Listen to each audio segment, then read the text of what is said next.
We're back. We're still discussing the selection of the charger, and we're here with FHP Chapter President Bill Smith.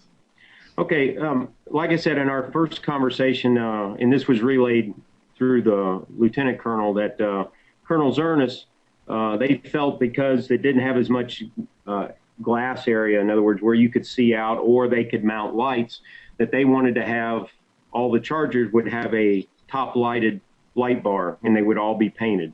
Now, they had already turned some of them out into the field where they were painted, but slick tops. They didn't have lights on top. The department decided that it needed more lights for safer and where you could be seen better and it would be safer.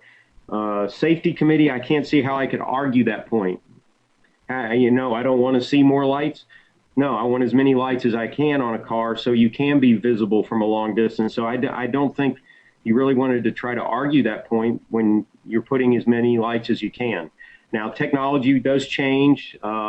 This newest year charger, the windows are a little bigger.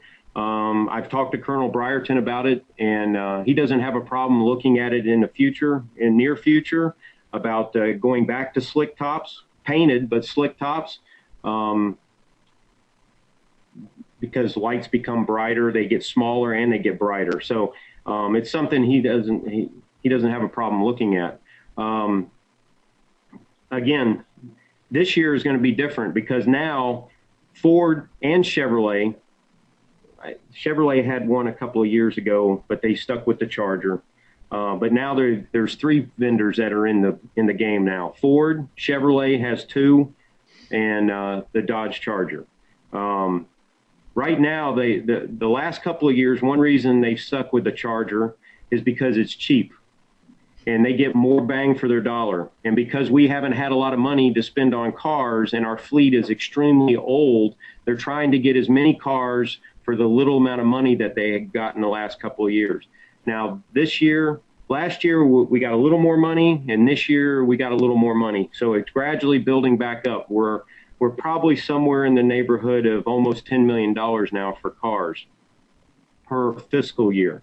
So last time I talked to Captain Spears, they're looking at maybe they're going to buy some Fords because I believe Ford has come down on what they're going to charge for them to match the Dodger price so they can be competitive. Chevrolet, they're not going to buy any Chevrolets because Chevrolet refuses to come down to match either one of their prices. So you'll never see a Chevrolet. So the main reason they bought Chargers the last couple of years was all about economics, of trying to get as many cars for the little bit of money that they had to buy cars with, because again, our fleet was extremely old. And the majority of them are Crown Vics. So, and again, the quicker we can get rid of these cars, the better, because they still have the same problems they did back in 2010 when Patrick Ambrose was killed out on the turnpike, and it had a fire suppression unit on it. So, and it doesn't work. So my main thing is that, several years back in 2010, I tried to push the issue hard. We had some legislators that were on our side too, that wanted to, how much would it cost to replace all our cars for the most part at once was about $42 million.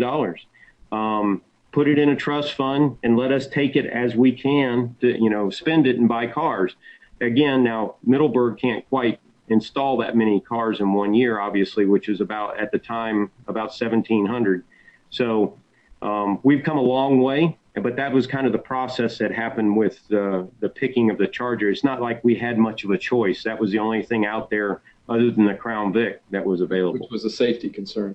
Right. Let's pick up. You brought up Middleburg. We need to take a break, and then we'll pick back up. But I want to finish this conversation with you discussing the Middleburg situation. Thanks, Bill. Okay.